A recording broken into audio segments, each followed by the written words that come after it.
What's up, guys? This is Brave, and I'm back with another review of Growing Up Hip Hop. This is Season 7, Episode 10, and the episode is titled 50 Years of Hip Hop. As you guys may notice, I did not do a review for the last episode, and that's because there was nothing going on. The only thing that we saw was Romeo came back. It was a little bit awkward, and that was it. Let's go ahead and jump into this episode, though. So we start off with Peppa meeting up with Tyron. I feel like we have not seen her with her son in a very long time.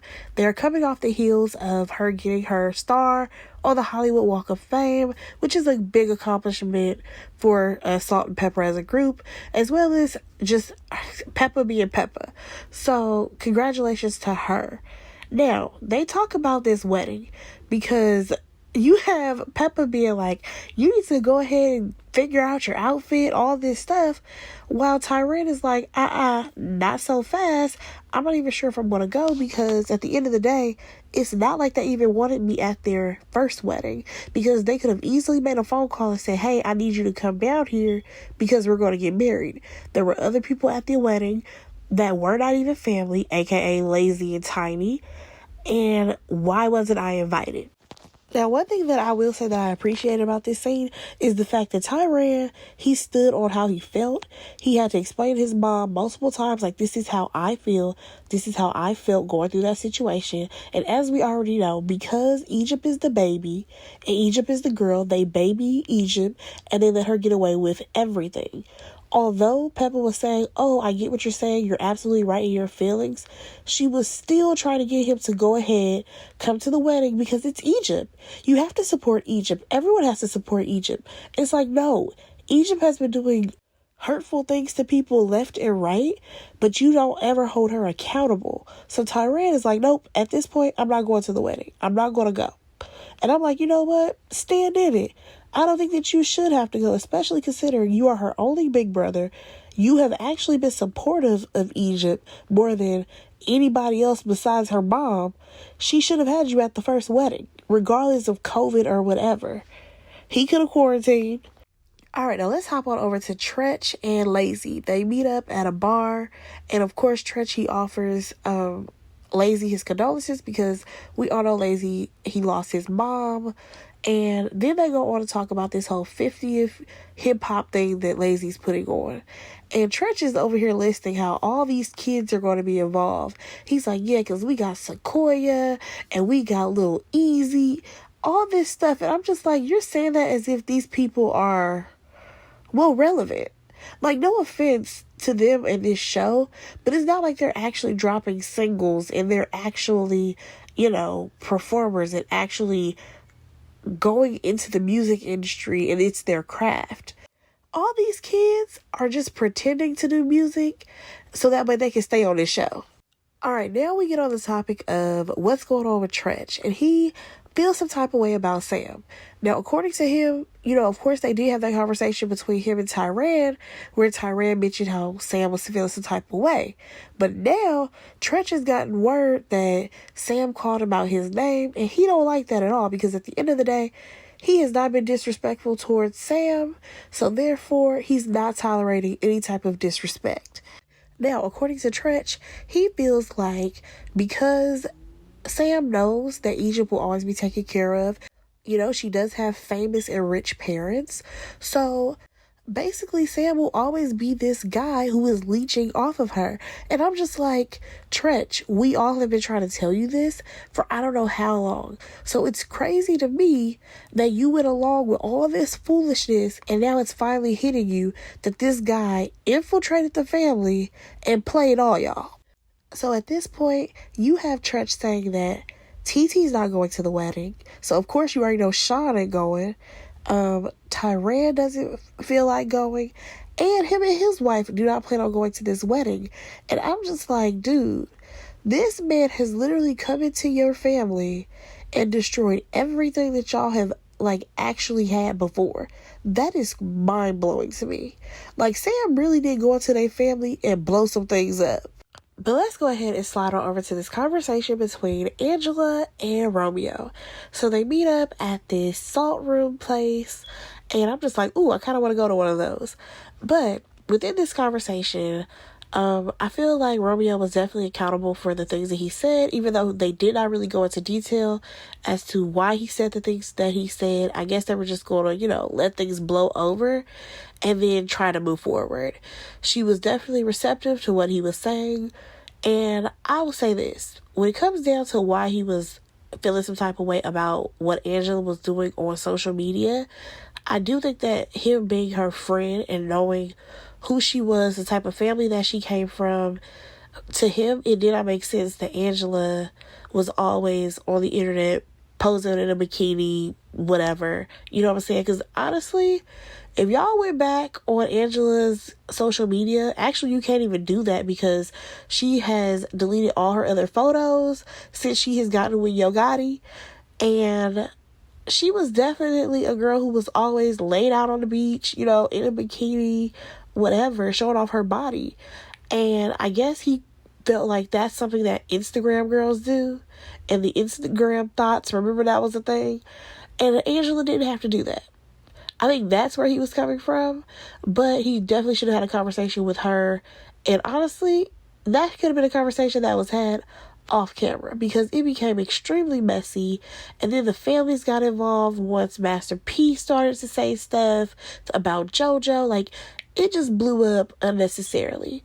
Now, as far as where Romeo stands today, I feel like Romeo has gone through a change that was definitely needed.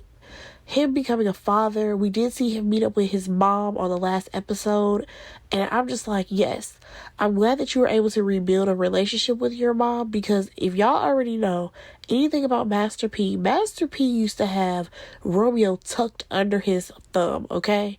Everywhere P went, you saw Romeo. It was always him and his dad. And he kind of shut out his mom for some time, especially when they went through that nasty divorce. It was like he had to pick a side, his mom or his dad. And because his dad was the guy with the money, the fame, all of that stuff, of course he went with his dad. I feel like a lot of people, they tend to do that.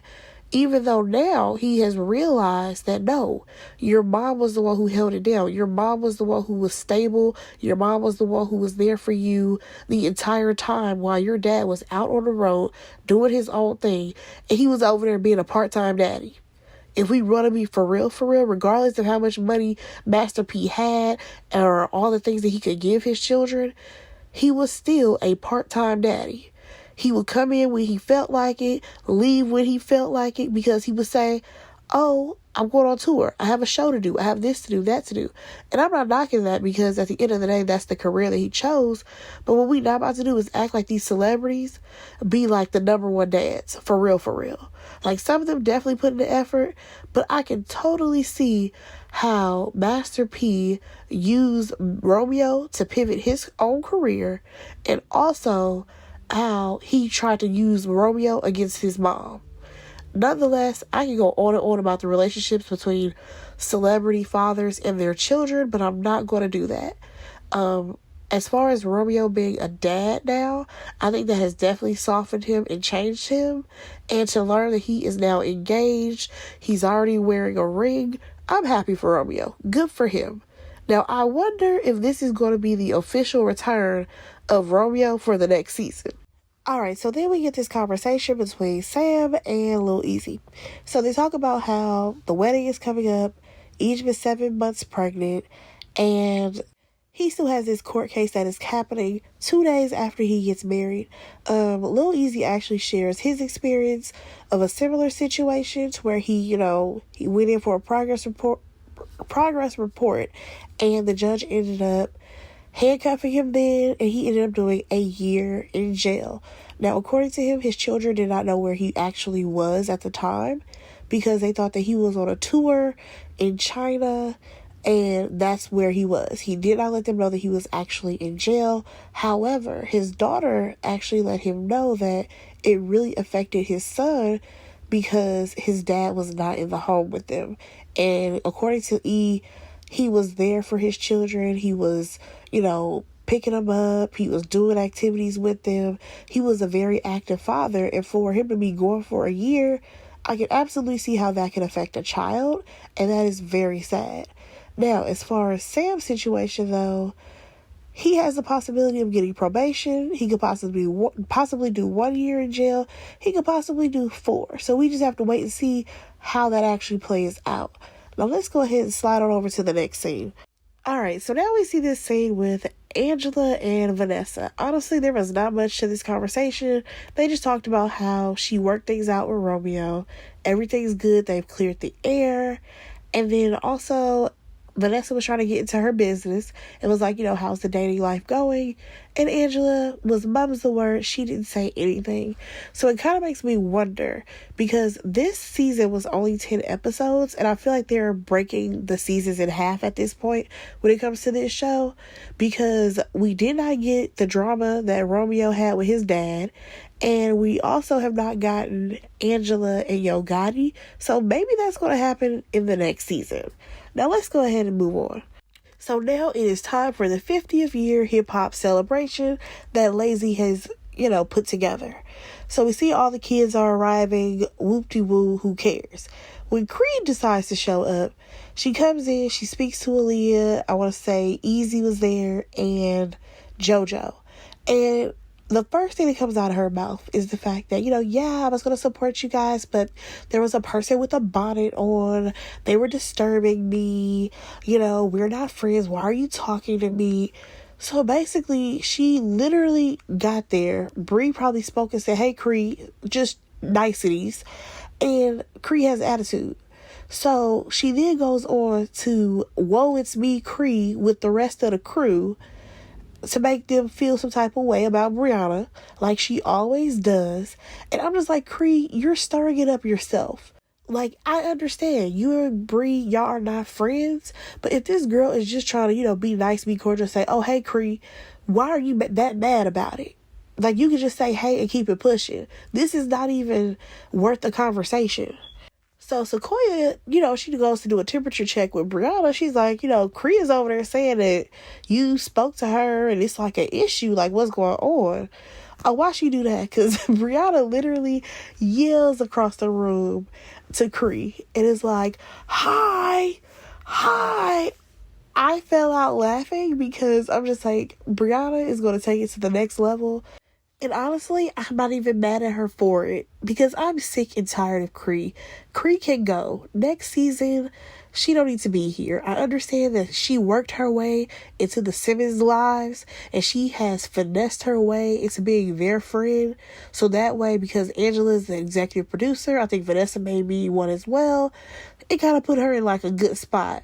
But Cree can really go. She should have left when Stevie J and his kids left. That would have been perfect. Nonetheless, they came back with Romeo and his, oh my God, beautiful daughter. I don't think we learned what her name is. I just know that he always calls her R, but she is beautiful. Honestly, I'm glad to see Romeo in this space. Now, one thing that I do want to point out, though, is that Master P and his ex-wife, they was doing something with some names. Because we know that we call Romeo, but you already know we had Percy, Hersey, and Versey, I believe that's the brothers' names. And then when it comes to the girls, you had Tatiana, Italy, Italiana. I said, y'all was getting real creative. Especially with the spellings and all of this. They was doing a lot.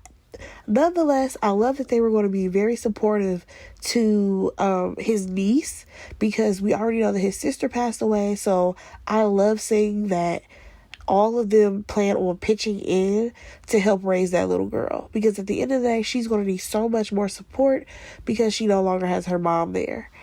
Oh, y'all, this is actually kind of random. Where is Symphonique? Y'all remember when Master P used to have that little girl Symphonique with him everywhere, because she was supposed to be like the next big thing coming out of the No Limit family? What happened with her? Like, I feel like we have not seen her anymore at all. And even when Romeo even references, his brothers and sisters, he don't even mention her. Like, where that little girl at? Or grown girl, because now she got to be an adult. Nonetheless, let's just go ahead and move on. All right, so we jump back over to Cree and Brianna going back and forth. Cree, you go with the jugulars saying that I don't do drugs. I don't talk to people who do drugs. You have alcohol on your breath. all this stuff while Brianna is just trying to figure out, girl, what's the issue here? Like, I just find it to be so annoying how Creed takes digs and they are just so ruthless. Like, girl, get a grip on your life. At the end of the day, you're one of the oldest people here. Why are you even talking in this way? Like, that's why it's so crazy to me when I see how she has aligned herself with the Simmons girls, when it's like, they don't even act like this. So why are they hanging with you? So at this point, Brianna is really angry, and it was to the point where, out of respect for Tiny, that was the only thing that stopped her from putting hands on Cree. And I'm just like, you know what? That actually says a lot about Brianna's character. That because she has respect for Tiny and the event and all the things that they were trying to do on that day, she didn't go mollywop Cree funny looking self. Because at the end of the day, Cree should have honestly been escorted out, because she the one who stirred all this up. And we honestly don't need her to be here. It's not like her daddy was up there to perform. She just there to be an audience member. So at one point you have JoJo checking on Brianna or whatever, and he's like, well, do you want me to tell her a message? She's like, no, I'm grown. I have my own mouth. You go ahead and mind your own business and, keep doing what you do. And you know what? I respect Brianna for that, because at the end of the day, that is how mess continues to get stirred up. Because you have people in the middle who decide, let me go back and say this. Let me go tell this person that. No, stay in your lane and let those two people handle it. Now let's go ahead and get to these performances. First person on the stage, y'all, is Devin. I said, wait, who? What? I thought he was a producer. Didn't even realize he was actually a rapper. I was with Denise. We didn't know what the man did, to be honest. We just knew he was Sequoia's cousin. So he gets up there, he does his thing. Honestly, I feel like the audio was pretty messed up on this. And I did see Tiny leave a comment on some Instagram page where she was saying how actually the performances were really good. It's just that between them performing and the show, the audio got really messed up. But I mean, it looked like, people were rocking with it. I personally just don't see Devin as a rapper. I don't know. He just looks like the type of guy who is in the studio making beats. Don't really expect for him to be a rapper. Now, next person to perform is Sequoia Winter. Here's the thing. Y'all gonna stop calling her the Princess of LA, because we do not recognize her like that. I am from LA, born and raised. We do not recognize her. Like, when we think of girls from LA, we may think Janae Aiko, but we are not thinking of no Sequoia or her Winter, okay? So she's up there performing her song, LA Baby. I don't know if the mic was really on. It didn't sound like it, but it was what it was. Oh, but I did want to point out the fact that Sequoia got thighs for days. Now let's go ahead and move on to the next performer, and I believe that was Lil Twist. Honestly, Twist's song didn't sound bad. Here's my only issue with Twist. I think that he needs to find his own sound, because he talks like Wayne, he raps like Wayne, and when you hear it, actually, you know what it sounds like to me? It sounds like if Tyga and Wayne were put together. That is what Little Twist is. And I honestly want better for him. I think he needs his own sound. I think he needs to use his real voice, and maybe we can go somewhere. All right, now we have JoJo and what's his name? Lil Easy. They're about to perform their song Legacy, right? Now JoJo, he's nervous because, he hasn't done this in a long time and people haven't heard his music in a while. Now those were his words, not mine, because I'm like, I've never heard your music. I've never heard you rap, except for probably that one time on Run's House when you tried to be a rapper. But after that, never really heard anything. Now let's talk about this performance, because honestly, the audio was really choppy, I feel like, on this song. So I think I'm going to see if maybe JoJo has dropped the song so I can, check it out on Apple Music or something. But he was up there performing, Easy was up there performing. It was good to see them up there. JoJo, he's not usually the one who's in the front, who's rocking the crowd and all that stuff. So it was cool to see, and at least his wife was proud. Eric, I feel like he has performed a lot more than JoJo, and it was clear because you already know Ball Thugs and Harmony has definitely reached out to Lil Easy a lot to have him come and rap his father's verses many of times. So he's kind of used to being in front of people. You can tell that JoJo really wasn't, but he can get there. You know what I'm saying? If JoJo really wants to do this music thing, I say go for it. Because at the end of the day, you never know what song might blow up. So then, y'all, Corrupt comes out and he does one of my favorite songs, Freak It. And I'm just like, oh yeah, I love this song. I'm here for this. Now, I can't lie, it was short-lived because then I started to feel concerned. I said, whoa, is Corrupt okay? Has he gotten his drinking under control? Like, how is Corrupt really doing? Because if you guys have ever seen that one season that he was on Marriage Boot Camp, yikes. And hopefully that man is doing well. Now, the next person to perform was actually Tretch, and I enjoyed it. I must say, when it comes to Corrupt as well as Tretch, like, the OGs still got it, okay? They are not missing a beat. They know their raps. Like, they didn't forget the lyrics. Like, they were doing their thing. Way better than the kids. Now, let's go ahead and talk about Egypt and this wedding. So, we actually got to see a glimpse of their wedding, and I hated Egypt's dress. I'm not really sure what the theme was, but it was very dark. I mean, we had Peppa walking down the aisle. She was wearing a cloak. I'm like, is the theme Harry Potter? What is happening? Nonetheless, we did not see anybody from the cast there. I mean, they could have been there, but they just didn't show it. And there was also one person who was notably not there, and that was Tretch. He decided to stick to his guns and not attend the wedding. However, Tyron was there and he walked Egypt down the aisle. Now, I cannot wait until season 8 of this show, I guess, because I want us to pick up and see how Egypt feels that her dad decided not to attend her wedding. I mean, he did attend the first one, so, I mean, that should count for something, but I just want to see where her relationship is with her dad.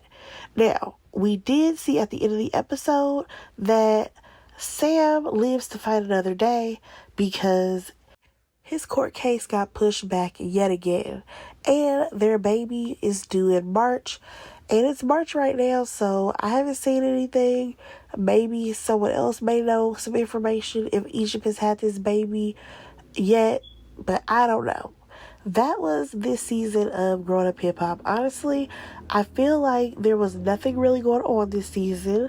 I think that we need to go ahead and take some people off the show and add some new people in, but we'll see what they bring next season. Go ahead and like, comment, and subscribe to my channel. Let me know what y'all thought about the episode, and I'll talk to you in the next one. Bye, guys.